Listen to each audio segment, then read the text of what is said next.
Welcome everybody for another installment. Is that the right word? I don't know. Of another presentation for social science this week. It's great to see so many people joining. So we'll ramble for a few more minutes while people keep coming in as well. For those watching the recording, I'm really pleased to introduce my good friend and one of my adventure therapy soulmates, Dr Cavanaugh. And Daniel and I met. It's actually quite a funny story. I went to a conference, Association for Experiential Education conference in Montreal, and 2017. 2017. Yep. And when I was registering for the conference, somebody there's a question on there. Do you want to be a mentor for someone going to this conference? And I thought, I don't really know who's going to this conference, so I might as well. Maybe I'll make a friend. Meanwhile, Daniel ticked. I saw the thing. I'd never been before, and it said, "Do you want a conference mentor to introduce you to people?" And I'm like, "Sure, free mentorship. That sounds great. Why not?" Yeah. And then I got Will. We connected and started talking. I'm like, "Oh, you're a PhD student? Oh, I'm a PhD student. You're studying adventure therapy? I'm studying adventure therapy. Oh, you're a washed up punk rock skateboarder that's trying to transition to being an academic? Me too. Let's hang out. Let's be friends." And since then, we've done a number of projects together. That's right. And one of the really neat things is Daniel and I also, randomly enough, as some of you know, a PhD is a labor of love, and it's a marathon, not a sprint. And we managed to somehow finish. We basically both graduated within a month of each other, which was pretty awesome as well. The other funny story about Daniel is he works with an international research collective. And so he came to Australia and came to visit Renee and I here in Adelaide. And Renee and I were going overseas. So Daniel said, "Can I borrow your car so I can do some adventuring?" I said, "Sure." So he drove to Melbourne. He drove to Melbourne and back. Little did he know about all the tolls in Melbourne.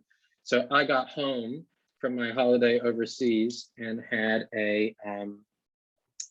and of course, had about $60 worth of toll fees sent in the mail.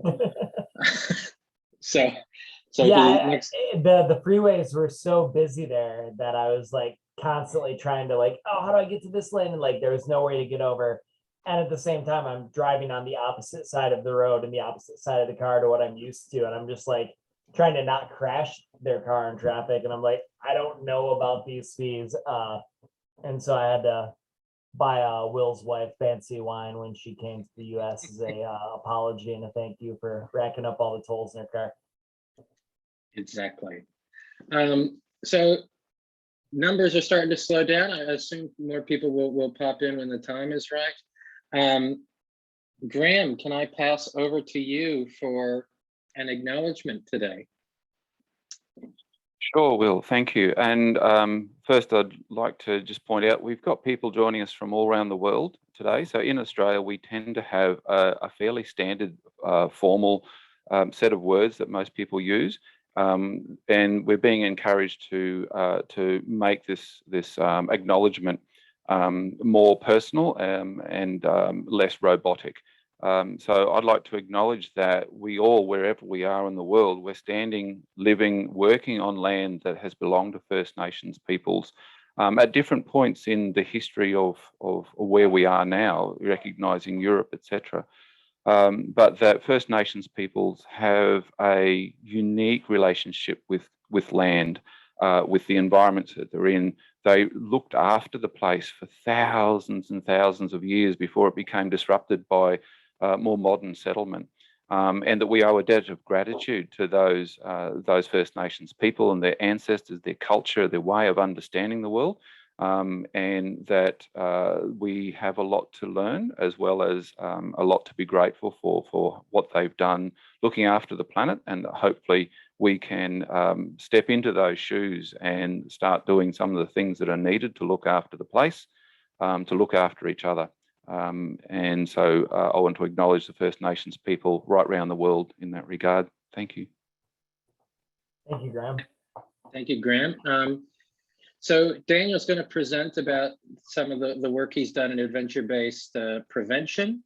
It's a really interesting topic that we don't often speak about in the adventure therapy world, and I'm just going to be here as a sidekick and to make sure I keep Daniel on his toes. So take it away, Daniel. So this presentation is on my dissertation research, and it was about how adventure therapy techniques can be used and are used in prevention programs. I use the term behavioral health challenges because it's mental illness, substance abuse, interaction with the criminal justice system, kind of the wide array of different behavioral health challenges. So this was my PhD. I work at University of Washington and Prescott College now, but this was PhD research that I did at Michigan State University. So that's why we've got my alma mater's name on there. And to start off, just tell you a little bit more about us. So Will and I are co-founding members of an organization called the Adventure Therapy Collective that was started by Will and Aaliyah Littleton and I. And we formed this as an international nonprofit group of researchers and practitioners who are committed to delivering effective clinical services, supporting the development of adventure therapy practitioners, and establishing partnerships to conduct ongoing research and education for the advancement of adventure therapy. And if I do say so myself, we have a pretty awesome podcast. So copy that link down there if you want to hear us interview other people in the realm of adventure therapy, because it's one of the more active projects that we do in this collective together. So quick introduction about myself. I'm a professor and a researcher at University of Washington, Bothell and Prescott College. My research is related to adventure therapy, prevention, mental health promotion, LGBTQ equity and inclusion, and whatever else Will can talk me into doing at any point in time. So I'll let Will introduce himself real quick. Well, most people that have come to this may or may not know me as well, but I have at least 2 friends that don't know you, so you've got to introduce yourself. Okay. Perfect. So my name's Will Dobud, and I'm a social worker. I did my PhD research really looking at client experiences and how we can improve our client experiences in the outdoor therapies and adventure therapy specifically. Founder and director of True North Expeditions. That is an organization that we're slowly starting to brush away the cobwebs after 2 years of pandemic life. But I am a social work lecturer and researcher with Charles Sturt University as well. So yeah, I think if you're interested in some of these discussions, definitely go check out the ATC. You get it? That's a climbing pun podcast, we love your listenership. We don't get any money for it or anything. It's a labor of love, but it's a good excuse to get to interview your friends. And if anyone's listening that's into adventure therapy work and they have something specific that they want to talk about or share with the world, reach out because we'd be happy to interview you as well. One more thing, I have to laugh at how Will and I both kind of supplied our little profile pictures. We're both wearing like similar hooded puppies and baseball caps, and neither of us can dress like professors ever at all. So this study was guided by one overarching research question. How are adventure therapy techniques reportedly used by prevention services providers in adventure-based prevention programs for young people? And I broke this down into 3 separate research questions because there are some different components of this that seemed interesting to explore. How do adventure therapy prevention providers describe specific interventions that they're utilizing in their programs? How do adventure therapy prevention providers describe how they integrate ethics, equity, and inclusion into their adventure therapy prevention services? And how do adventure therapy prevention providers describe training and evaluation in their adventure-based prevention programming? So we've got the question, but to zoom back a little bit, why are we talking about prevention in the first place? Well, rates of mental illness have went up drastically. Right now, at any point in time, look around you, look at the list on here, 1 out of 4 to 1 out of 5 people have a mental illness at any point in time. Look around you, any other person beside you, over the course of your lifetime, 1 out of 2 people are going to meet the criteria for a mental illness. So this is like very common and incredibly prevalent. Substance abuse disorders also have a similar prevalence, 16% prevalence for substance abuse disorders, and they think that that's probably higher. And we also see a larger and ongoing increased incidence of exposure to traumatic events, bullying and interpersonal challenges, involvement with the criminal justice system, internalizing and externalizing behavior. So those are some of the things that people may struggle with that aren't quite diagnostic, but leading to mental illness, and suicide and self-harm. Suicide is currently a leading cause of death, especially for young people. So it's important and preventable issues. Additionally, from an economic perspective, these all have a fantastically high cost. Just depression and anxiety alone have an annual global cost of at least $1 trillion. And I saw untreated mental illness can cost, or it costs the US $600 billion a year. So there's a very, very high cost that we are all paying by not being able to prevent these preventable issues. And so Daniel, really quickly, I've just sure. pulled my phone out to crunch the numbers. So if there's 42 people in this room and 20 to 25% may experience mental illness during that time, does that mean 10.5 people in this room are currently nuts? So at least 10.5 people probably meet the criteria for a mental illness. And in prevention, we would also talk about stigmatizing terms like calling them nuts. So yeah, it's very high, and that is pretty common. And the rate realistically is probably even higher than that. So we're talking about prevention. Prevention sciences is a kind of new and growing field. There have been programs that worked at helping people to develop in a positive direction, maybe prevent mental illness. But as far as calling it a science, prevention science wasn't formally described until the early 90s. Kind of started earlier, but it's kind of came into its own as its own science since then. And there have been some important seminal studies around using prevention science techniques to prevent schizophrenia. Some of them have actually, the best research there came out of Australia and then Maine in the US. Mental health literacy. So a lot of this is actually coming out of Australia as well, with the Beyond Blue campaign and a lot of other mental health literacy campaigns. And then also in Canada and the US and in Europe, there's this large push to use mental health knowledge to prevent mental illness, focused curriculum to prevent suicide, mental illness prevention for specific groups of people who may face higher levels of risk, such as LGBTQ youth or children with a family member with a mental illness, or like just wide school-based mental illness prevention programming. So there's a lot happening there. But part of that is segueing into like some folks who are doing adventure therapy work are saying, well, maybe we could use adventure therapy for this too. Maybe we could start to build some adventure therapy prevention programs. And there's a really limited research base on this. There are not very many programs that are using adventure therapy in prevention that are documented in peer-reviewed literature. But there are actually quite a few programs that are out there that are not documented because prevention doesn't often have a lot of funding. What we do know, though, is that there's really strong research support for adventure therapy. Adventure therapy works pretty well. There have been large-scale meta-analyses. I referenced the one by Bone and Neal on here, but there's also been some by Russell and by a number of others showing that adventure therapy is an effective form of treatment. And there's some that came out of the Outdoor Behavioral Healthcare Council showing that, yeah, this stuff does work. So we see that there's a little bit of research that's promising on using it in prevention, but not a lot. And then through us working as adventure therapy practitioners, we've met a number of people that are using these types of techniques in their prevention programming, but who don't have the resources to be able to publish on it and talk about what they're doing, which is leading us to do this research work. I just saw Russell join. Hi, Russell. I had to shout out to him because he's a friend who lives here in Oregon. Really quick, Dan, just Yep. another thing to think about during this presentation is you can see Bowen and Neal's meta-analysis at the top there. Those are 2 Australian psychologists that conducted this research, but that's a real international focus. Outdoor Behavioral Healthcare Council, much more USA focused.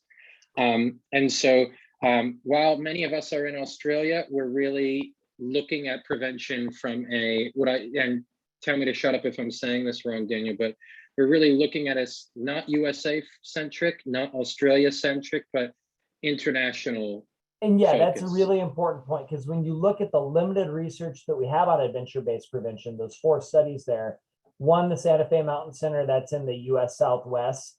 Project Venture, that's a program that works in the US, but also across the world, specifically working with Indigenous youth. Project Han, which is in Australia and New Zealand, and the Wik-We-Mekong Outdoor Adventure Leadership Program, which is in Canada. So this is getting explored in an array of different areas, but there's still not a lot of research there yet. So that led me into, let's try to learn a little bit more about this. The theory that guides this research project specifically, but also a lot of these programs, is risk and resilience theory. I'm not going to spend a ton of time going over theory because I want to get to the actual project, but the core tenets of this are high levels of biopsychosocial adversity may lead to the development of mental health challenges. But on the flip side, if you have protective factors, those may reduce the likelihood that a child will experience poor developmental outcomes or future psychopathology. And those can be social support,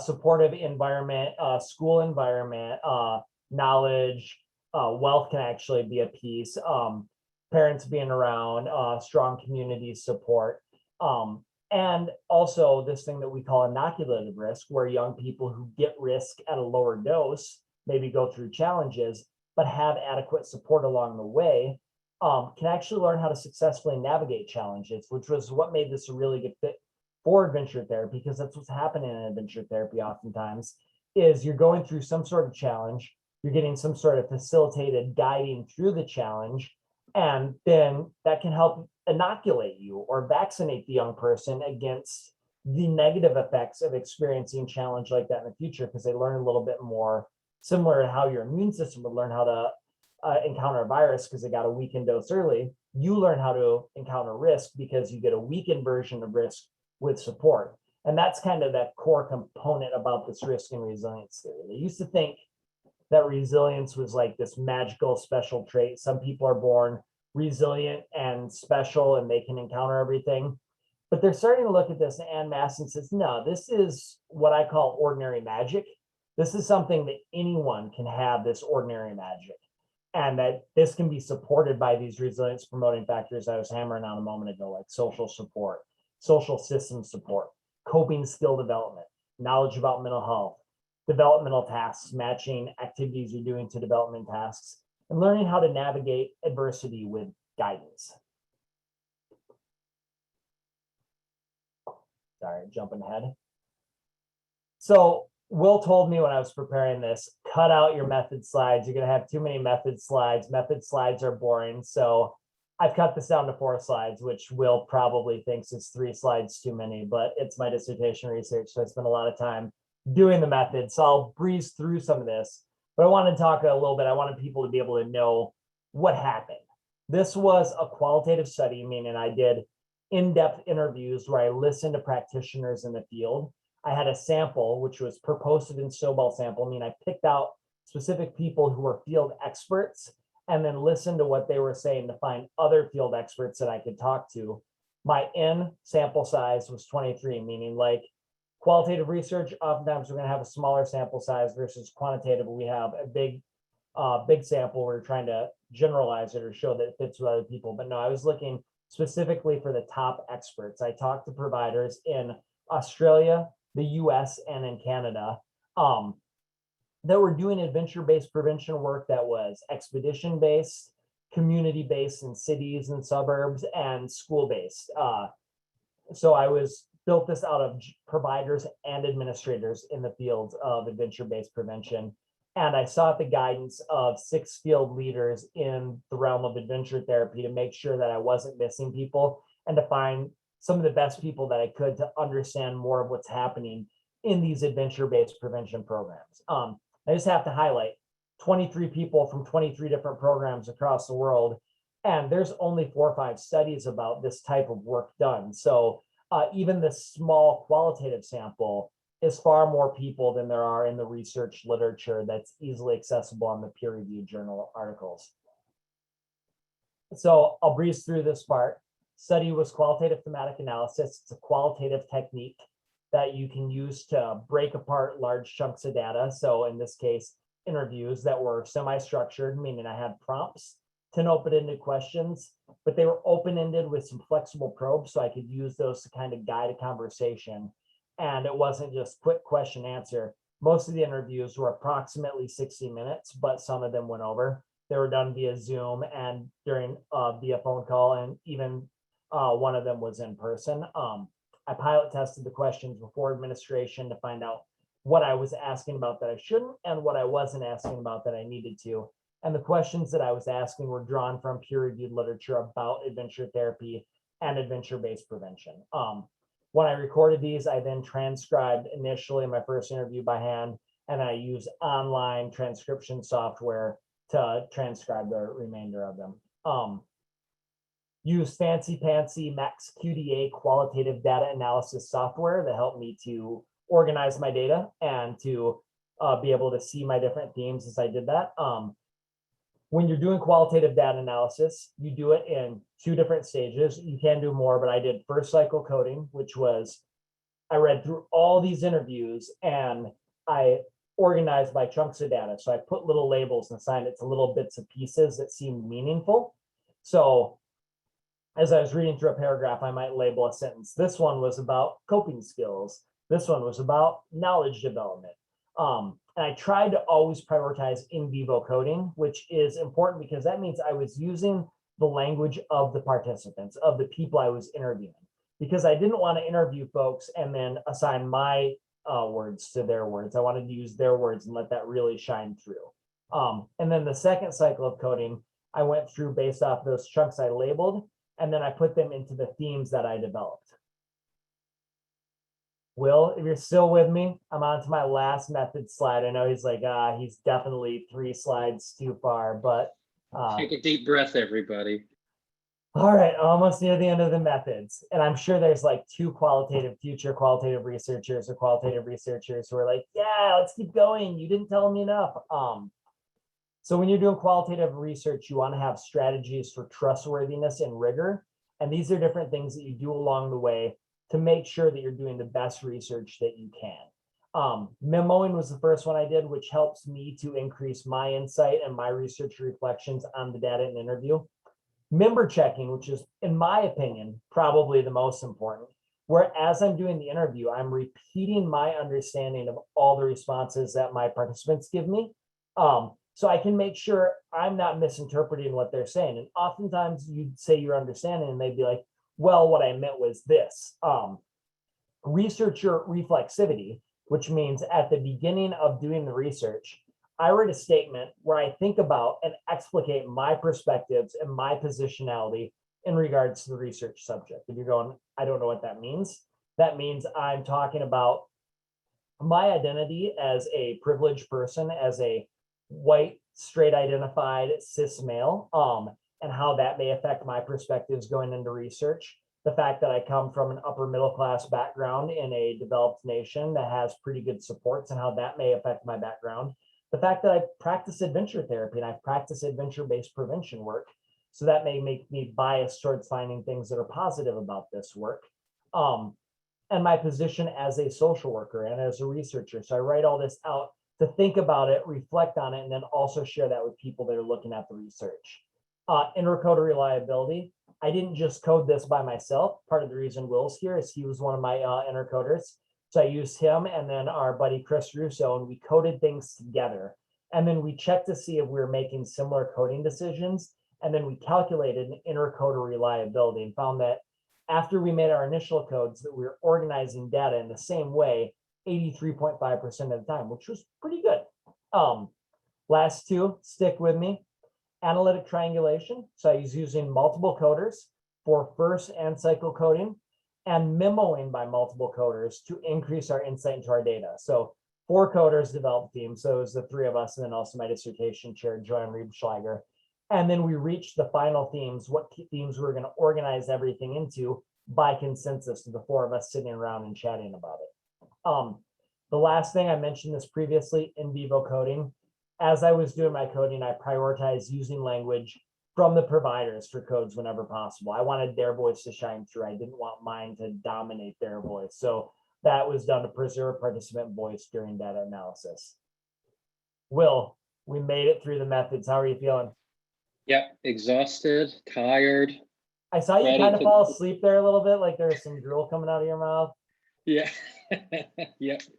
No, great.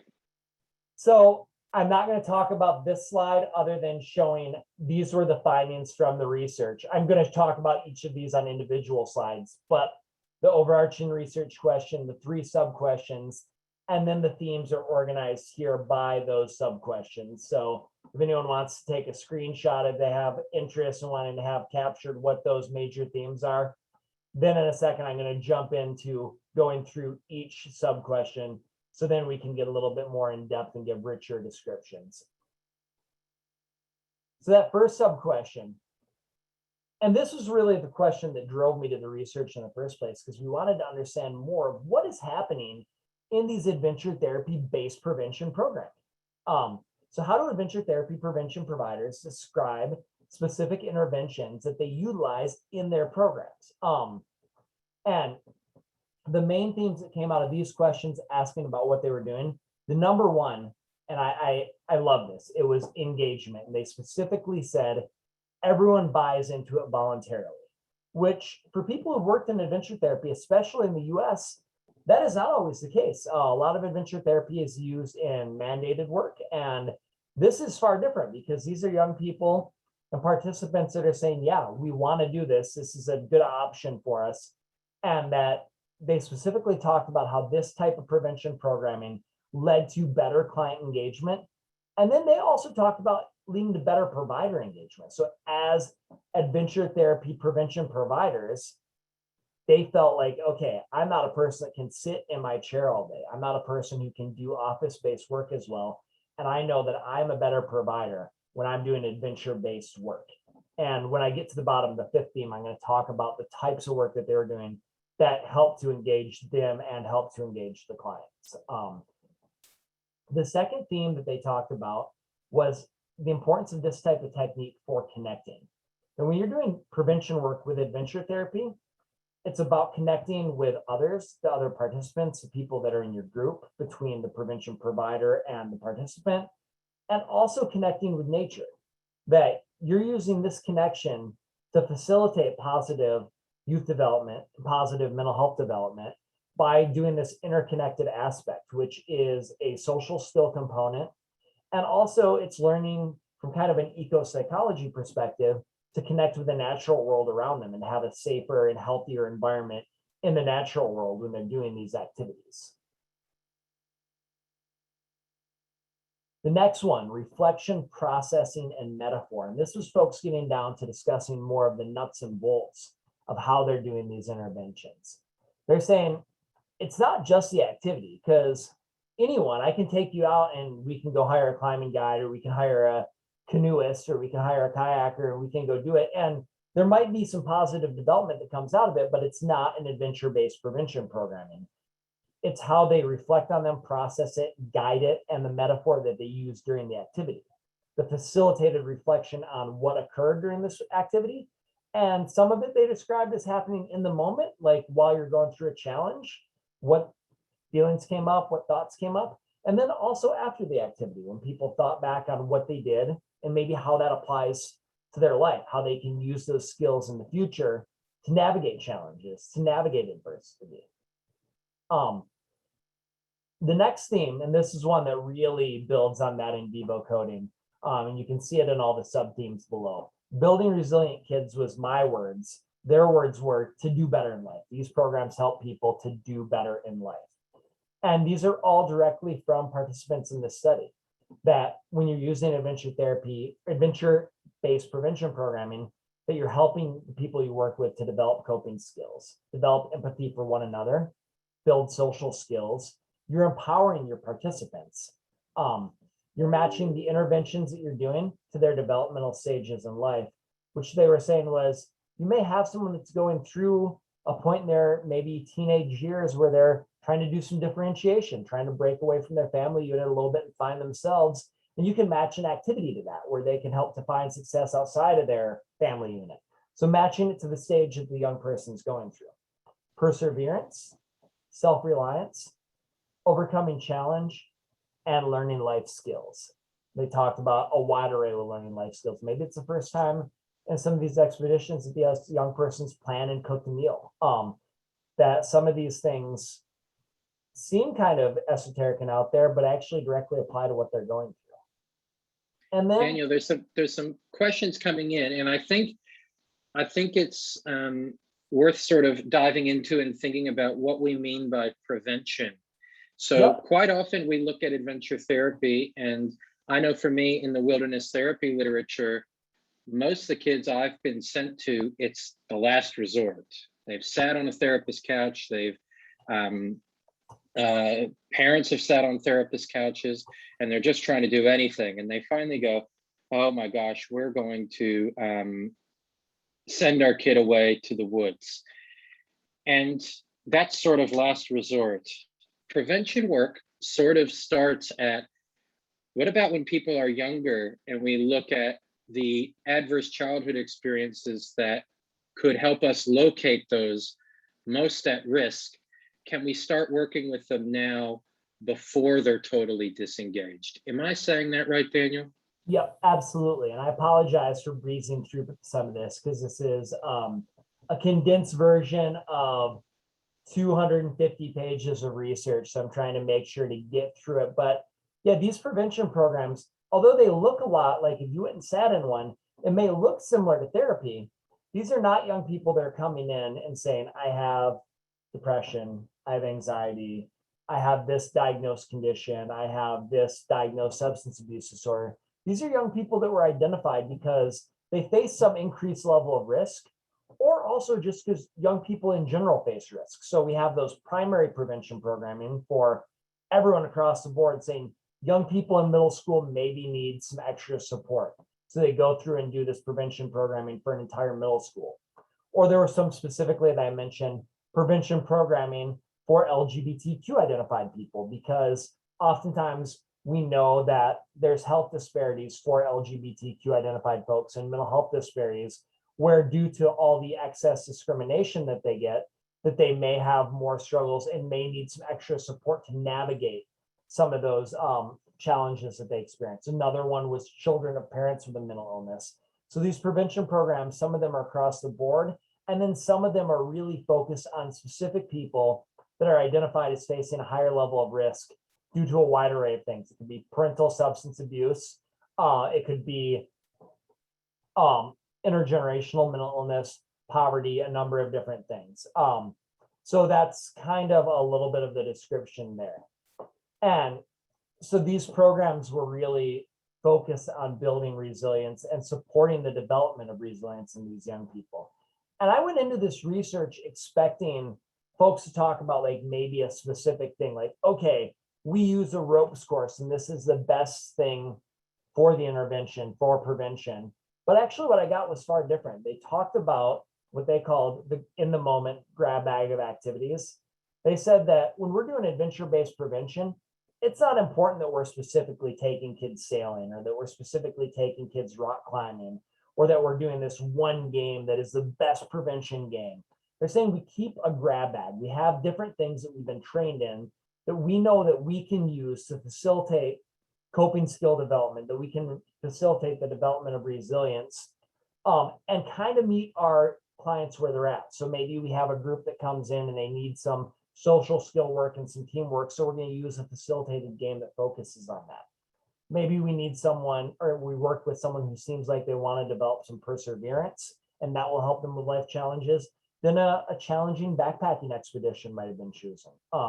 Other activities that were described were hiking, mountaineering, rock climbing, canoeing, cooking, stand-up paddleboarding, ropes courses, and a variety of different activities that you would commonly see used in adventure therapy.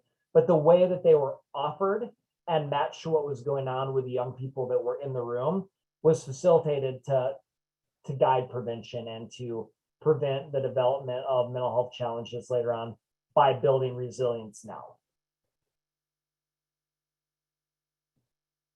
So I'm going to jump into the next research question. So this was, how do adventure therapy prevention providers describe how they integrate ethics, equity, and inclusion into their adventure-based prevention services?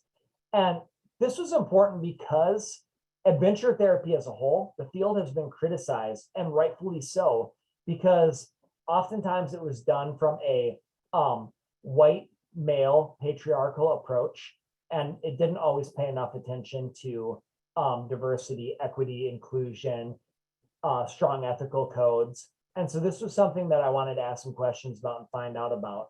And the three main themes that came out of this were ethical approaches, ethical challenges, collaboration, and oversight, which this one we use in Vivo Code. When elders speaks, you listen. And that was specifically from Indigenous elders talking about the community needed to bring in what the community elders say and what folks in the community are offering about how to develop these prevention programming for young people in that community, and diversity, equity, and inclusion of clients and staff. And this included Indigenous culture. And then also on the other side, it included opportunities for increased growth, challenges that still exist, insensitivities that existed in programming and descriptions, and microaggressions that continued to exist. The ethical approaches and ethical challenges piece was interesting because there's two kinds of codes of ethics that people talked about in this area. They talked about their social work or counseling or psychology code of ethics, but they also talked about the ethics from adventure therapy practice. A lot of them mentioned the ethics developed by the Therapeutic Adventure Professionals Group. It's called TAPG. That guide how adventure therapy practice should be done and how those were applied to adventure-based prevention as well. And so they blended those together where both the social work and the TAPG ethics came in. But then also additionally, ethics as far as leave no trace ethics and environmental protection ethics got blended in there too. Where they talk about ethical practice isn't just about ethics between the people involved, but the ethic that we keep towards the land and the places in which we're doing this adventure-based work. Oops, popping down too many slides. And I just will add while you get set up is the reason these questions are so important is because we haven't really thought about it as well. And I know throughout this week, we've talked about where are why don't we have as much Indigenous voice considering connection to country and all of these things. And one of the issues is when you head to an adventure therapy conference, most people tend to look like me, Daniel, and Graham. And so it's really important that we all work, especially to bring in those different ways of knowing, to bring in those different knowledges in our work. And then not only that, when we think about inclusion is gender identity, all the various identities. I know Zoe brought up people living with disabilities. I mean, in the United States, your program has to be able to be tailored to any type of someone's capabilities and abilities. So if you are running expeditions and you can't tailor your program to someone in a wheelchair, if someone reports that, you could get in trouble if you don't have the ability to do that. So one thing adventure therapists haven't done the greatest job of thinking about is how to improve that level of inclusion for different levels of capability and different identities as well. And a great thing about this research, and I was rushing through, but I wanted to make sure to tap on this, is when people were talking about diversity, equity, and inclusion in their programming, it sounded quite a bit different than the adventure therapy field that Denise Mitten and Tanya Gray wrote some really important critiques of in the past, and even not that far in the past, but the providers that I was talking to, providers who were, I think it was like 60-40 male, female, so much less male dominated, and also from a diverse array of backgrounds, talked about their work to include diversity, equity, inclusion, to focus on diversity of clients and staff, making sure that their staff that they were hiring had similar backgrounds that matched the clientele that they were serving, that they weren't just bringing in all white people that were applying for these positions from one background, and using that to then try to provide prevention programming to a diverse clientele, that they were really focusing on how these identities come into play and how that's perceived by clients, and the importance of having social support and mentorship and guidance and leadership from providers that looked like the people that they were serving and came from cultures that were similar to the people that they were serving, and how important that was within their program. And so that was a really important piece. It sounds like it's probably this field starting to do some improvements, but also could be in prevention, and specifically the prevention providers I talked to, that maybe they're doing better than the field in the whole as a whole was doing in the past, where it was more critiques for this. The last research question I had was, how do adventure-based prevention providers describe training and evaluation in their services? So training to provide their services and evaluation of their services. And this was an important field or important question, because there's not much out there about this for not just adventure-based prevention, but adventure therapy as a whole. Will and I recently wrote an article with Nevin about the need to do more evaluation, and specifically using feedback-informed treatment in your practice when you're doing adventure-based work.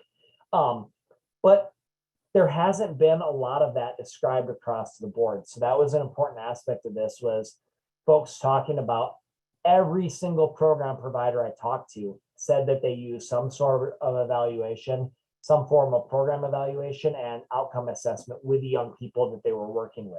And there's a wide array of different assessments that were described. And I'm kind of jumping around in my theme ordership here. But another important piece here was the pathway to working in adventure-based prevention programming. Because if you go through and you do a Google Scholar search, or you do any database search to look at what education is to prepare people to work in adventure-based prevention, you'll find absolutely nothing. But even for adventure therapy, there's very little. There's scant research looking at the journey to prepare people to do this type of work.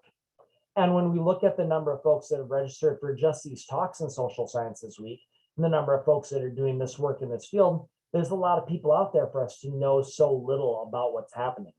So folks talked about the important aspect of having mentorship from people in the field who are more experienced, and people that they met at conferences, from other providers in the field, and getting mentoring opportunities to become better at this. They also talked about how their life experiences, their lived experiences, led them to do this type of work. That a lot of the people that ended up in this field started off at outdoor camps when they were younger, getting help from a camp counselor and feeling like, wow, that was supportive and that helped me to be a better person. From spending a life doing adventure recreation of backpacking, boating, climbing, what have you, volunteering with programs and finding some of this work through doing volunteer work in their own cities, their own communities, early life experiences that could have been any outdoor camp, adventure environments, and work in the social services. So some of the folks described, I wasn't an adventure person, but I was trained as a social worker, I was trained as a counselor, and I was working with someone who was doing this work, and I saw the potential, and so I got trained in it there. So they were describing a wide array of different paths that they came to this work, and a diversity of experience of how they came to this work.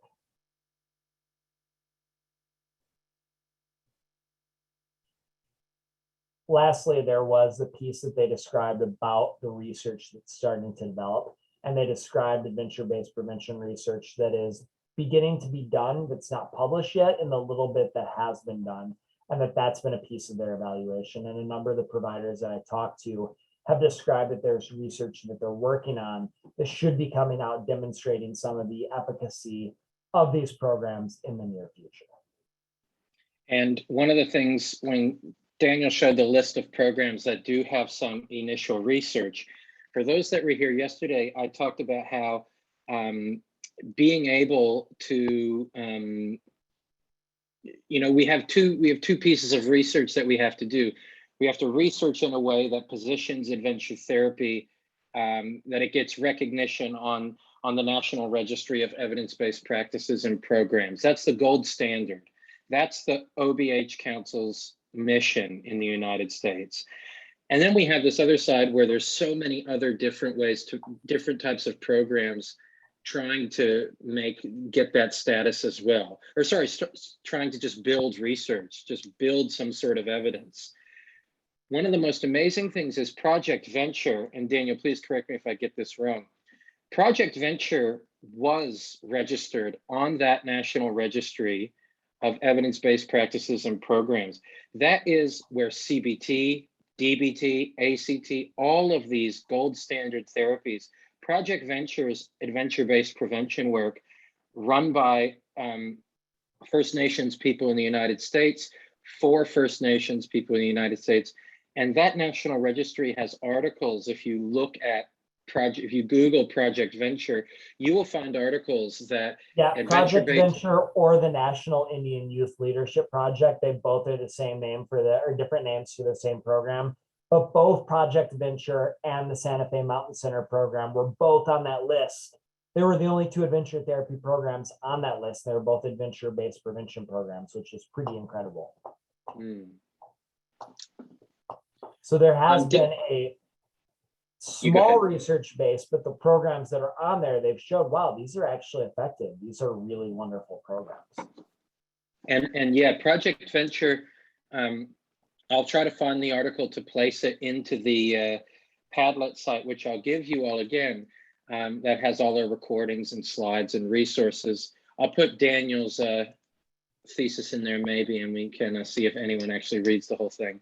But one of the things with that program is the government body that puts together this register. They actually said for Indigenous youth in the United States, adventure-based prevention is and should be the gold standard. So it's funny, some of the most successful research initiatives that we've had are in adventure-based prevention for Indigenous youth. And then we've sort of our field has sort of changed the narrative into we're the last resort. So wildly different than the other side of the field, the outdoor behavioral healthcare adventure therapy side, where it is, that high acuity treatment for kiddos that are struggling really hard and a residential style treatment. So wildly different, but also, I mean, really a small body of research, but really good research. So I've got a few more slides I'm going to jump through, but I want to make sure to have time for questions, which I apologize for talking quick because that's part of it, was trying to get through some of this so I can answer all these great questions that you folks have had. Real quick on this one, the findings have fit with the key literature, looking at the literature on adventure-based prevention. The way it was described fit well with risk and resilience theory. The intervention descriptions fit with what was the limited known literature. Tried to add some depth and description to what's been published, but also fit with types of descriptions that were in those 4 studies that were cited. We have more now increased knowledge of how ethics, equity, and inclusion come into this work, and that the field might actually be improving as far as diversity is concerned. Very little was previously known about training, and so now we have a little bit of a background about the training path people take to get into this field, which can help folks that are looking at becoming adventure therapists or adventure-based prevention providers now. And then it actually contrasted pretty severely with the scant research on evaluation and adventure therapy as a whole, to see that all the researchers I interviewed, or all the providers I interviewed, described using evaluation in their programs. So that was pretty cool. And then that led to some new findings coming out of this that hopefully can help to inform the field a little bit more about understanding what's happening in adventure-based prevention practice by describing many more programs in previous studies, but also some of the techniques that you're using, having an understanding of how ethics, equity, and inclusion come into adventure-based prevention practice and the improvements that are happening, the educational pathway to work in this field, and the outcome evaluation component. So, second to last slide here, the discussion and implications coming out of this. We have 12 recommendations for practice, policy, education, and research. that we need to do more research and more work to identify the grab bag of these different techniques and how the theory that's used to pick which one is used when, and have an understanding of not just what the techniques are doing, but the theoretical model that guides that. To develop some evaluation strategies out of what folks are describing that can be used across the field and that can fit well with this type of technique of adventure-based prevention. How to use both your professional ethics as a professional, social worker, counselor, psychologist, and therapeutic adventure professional ethics and combine those to provide more ethical practice. Having better opportunities for education to do this work in social work. I speak specifically about social work because it was a social work dissertation and I'm a social work instructor and researcher. Having increased mentorship opportunities, because a lot of folks talked about that was really important and formative for me when I was getting into this field. Having mentorship about how to do this, how to get started. So working on increasing those, not just mentorship like I got from Will at the conference. I'm joking, but that was actually it. That folks that talked about the importance of connecting with other people in the field, getting mentorship and support that way. The importance of going to these specific conferences where they can connect with other providers in this realm, Therapeutic Adventure Professionals Group, the National Association of Therapeutic Schools and Programming, the Wilderness Therapy Symposium. Number 7, something that was talked about frequently was the need for increased funding to improve access. The folks that were doing this work, a lot of them are not studied, they're not well known because there's so little funding that they're pulling all their resources just to provide the prevention services that they can, but they would like to seek more funding to increase the services they're offering, but then also to share what they're doing. And to develop the next one, programs in underserved areas where they would like to offer more of these services, but there's not a funding stream for them. Following up on that, continue to do future research to describe and evaluate the program. So that can also support into the funding and support the continued growth of the field. That research needs to include qualitative research that captures the voice of not just providers like I did, but of youth, family, participant voice, how important that is when we're doing any mental health research. Continued focus on increased diversity in research. We had a more diverse sample than a lot of adventure therapy research has had in the past, but that there's still room to do better in this area and to capture more diverse voices and perspectives. And then eventually quantitative outcome evaluations of adventure-based prevention programming to see if they're actually preventing the things that they hope to.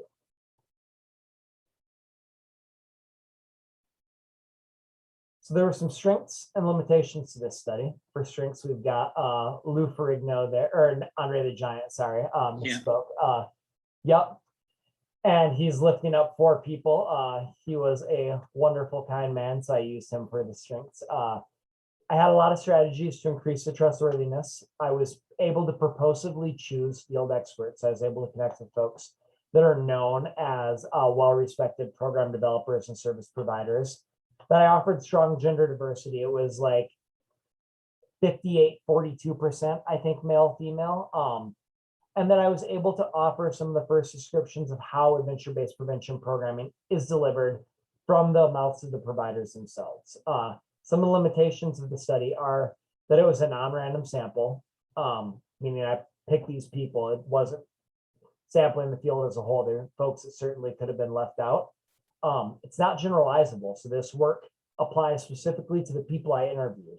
It's not random, so you can't generalize it to everyone. Sample was still majority white. I don't have the statistics pulled up. I think it was like around 70%. I'd have to look again, I don't recall.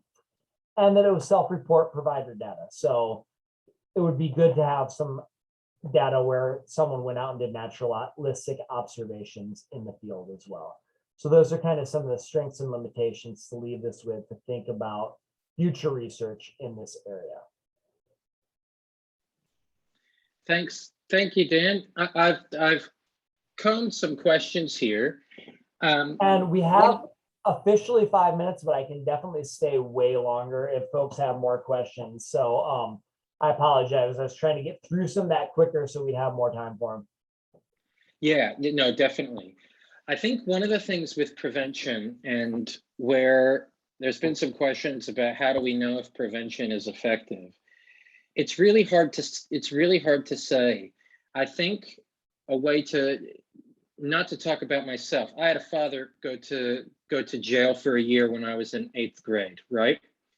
I wasn't yet acting out. I didn't care about school, but a prevention program could have grabbed me then and said, okay, this kid is at risk. We know a parent going to prison is one of the adverse childhood experiences, right? So they can look at this and go, this kid is at risk. So we're not yet really looking at when a kid has dropped out, is substance using every day, is standing on a ledge every night. Those are, we're trying to capture, we're trying to get an idea of who is at risk so we can prevent them from what may likely occur down the road, which is maybe increased substance use. Maybe I would be more likely to go to jail. Thankfully, I didn't yet. And so we're thinking about what can we do to, so it's hard to measure. So it's hard to look at the outcomes. We can't do a big randomized control trial where we say, okay, we're going to randomize you either getting extra support or throw you to the sharks and not get support and see who does worse. But what they can do, and they're starting to do, is these longitudinal studies where they look at folks that have went through programs. And some of the best ones, the National Youth Indian Leadership Project, Project Venture, and the Santa Fe Mountain Center have done short-term longitudinal studies looking at outcomes for about a year or 2 years.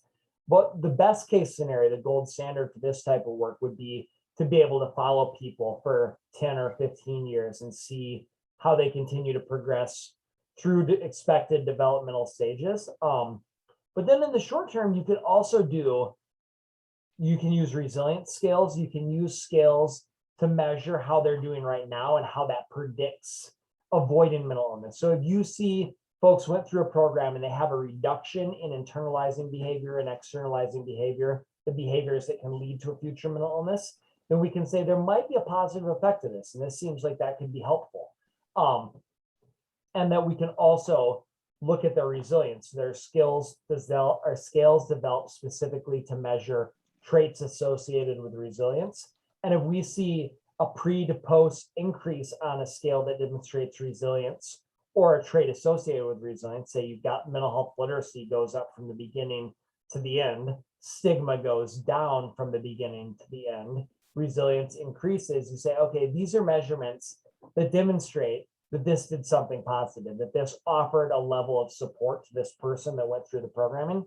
It might not tell me whether or not that person is going to develop a substance abuse issue when they're 35, but it does show that we've added some extra strengths and supports that can help them to avoid some of that. And then lastly, listening to participant descriptions of what they got out of it, then that gives us individual perspectives about whether or not someone found value and whether they described it as effective for themselves.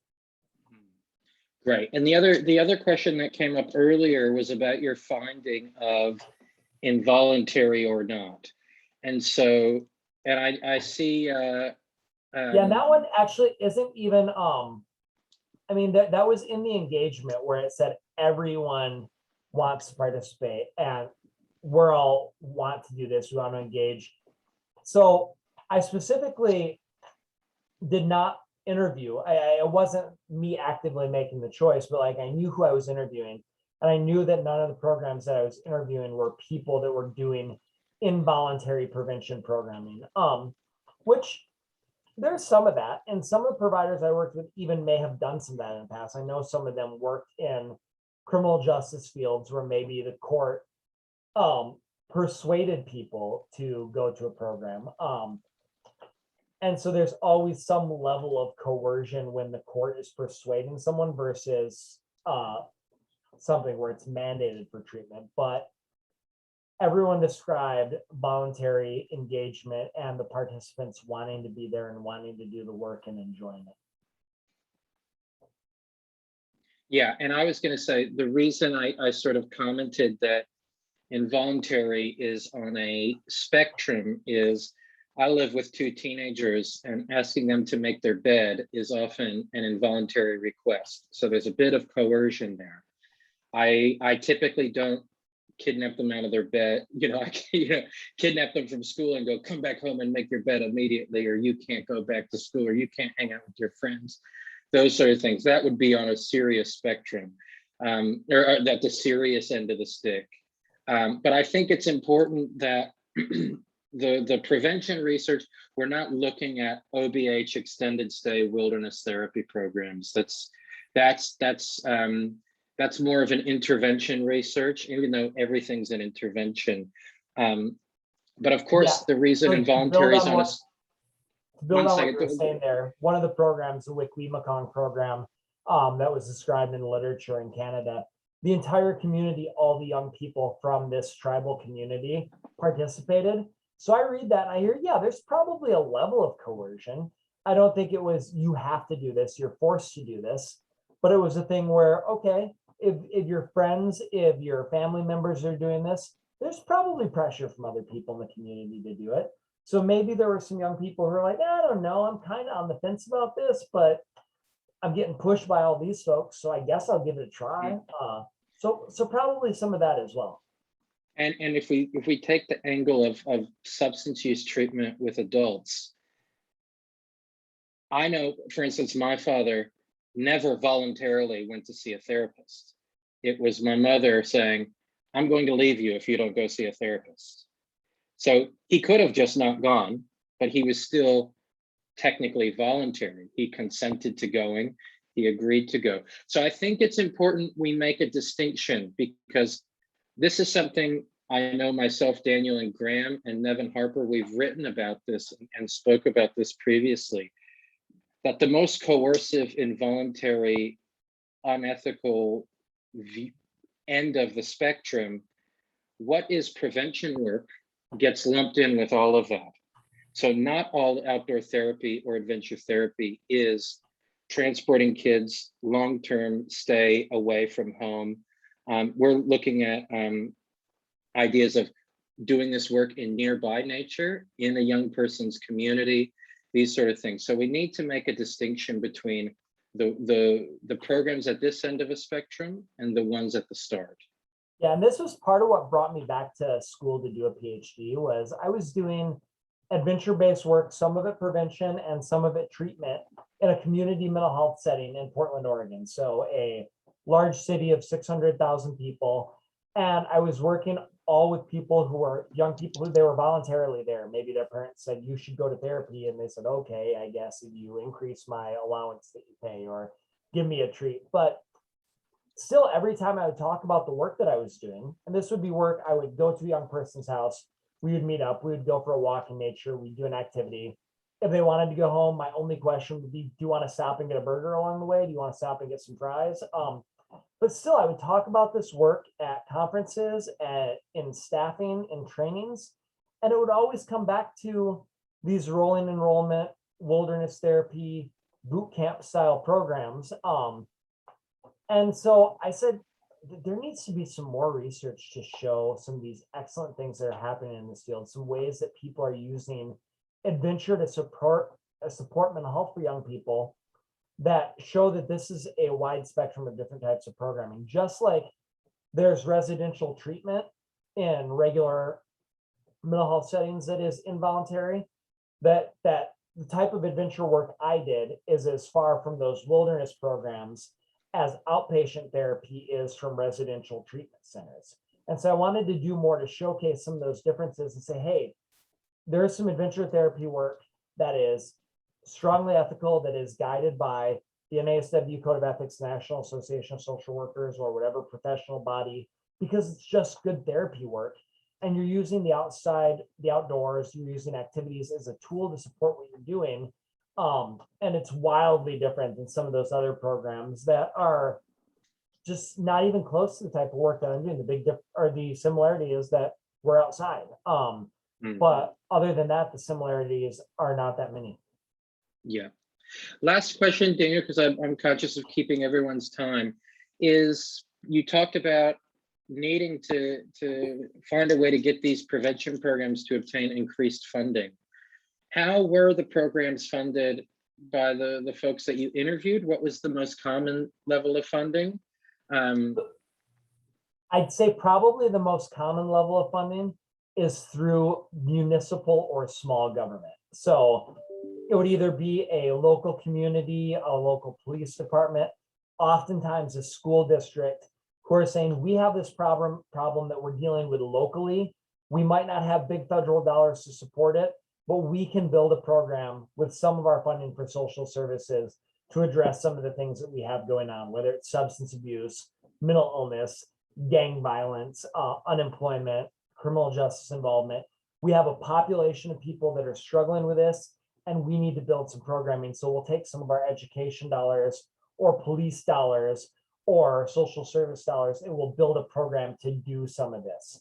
There were some folks who are doing national grant-based work, but those ones, they talked about it kind of being like riding a wave, because they said that sometimes prevention comes into focus, that you have big, high-profile mental health issues or maybe a shooting, and then the federal government or the state government or the municipal government or the provincial government, I'm sorry, says, yeah, let's put some money at this. Let's see if we can fund this to do some prevention. And then people forget about it, or then it will shift towards treatment instead. So that's a constant funding stream that they're chasing, but that by developing relationships with school districts or local communities or local community mental health organizations, they were able to do a better job of providing ongoing services. And that sounded like it was different in different countries too, when I was talking to Australian providers versus Canadian providers versus providers who are doing tribal-based work versus US-based providers, that in each situation, they were working with a different funding stream and kind of rolling with the funding punches to do what they could to make services available regardless of what they had offered.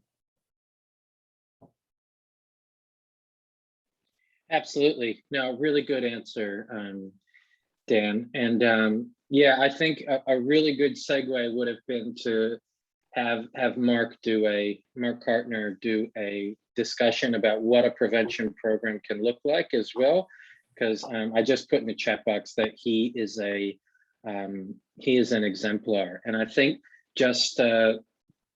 I think one of the takeaways from this, I know we got sort of pulled into long-term wilderness therapy talk, but I think it's important that we keep encouraging those with boots on the ground or boots in the mud doing really good adventure therapy work to start writing down what they do. And I know there's academics and people all over the world that will help you get that stuff into peer review, and will help you not even, in exchange for authorship or any academic poaching like that.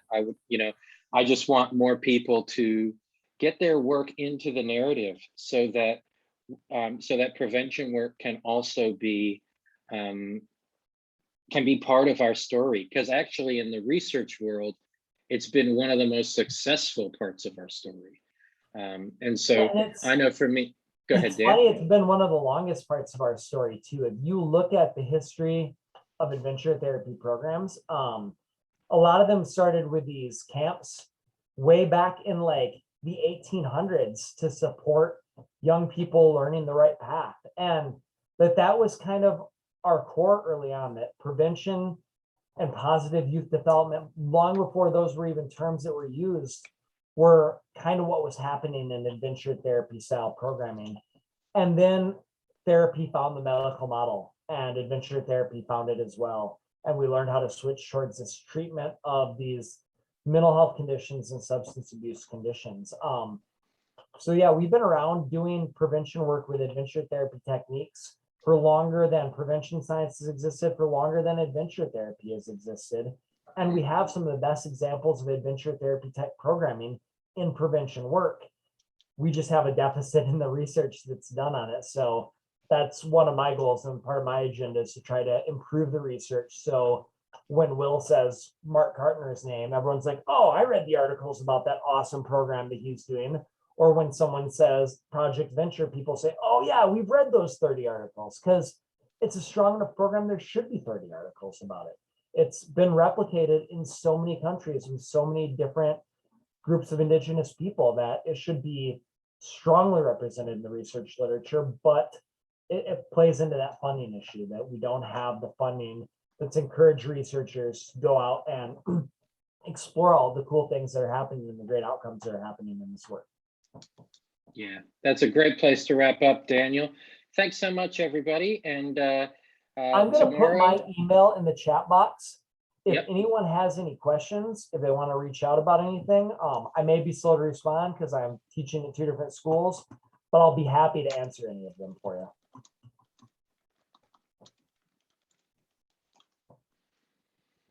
Right. And there's questions about what you can do is I will also on the Padlet site, I'll put it back in if you want it. It's in my Facebook event as well. Absolutely. And I'll try to get everyone's email who registered so I can send it out as well.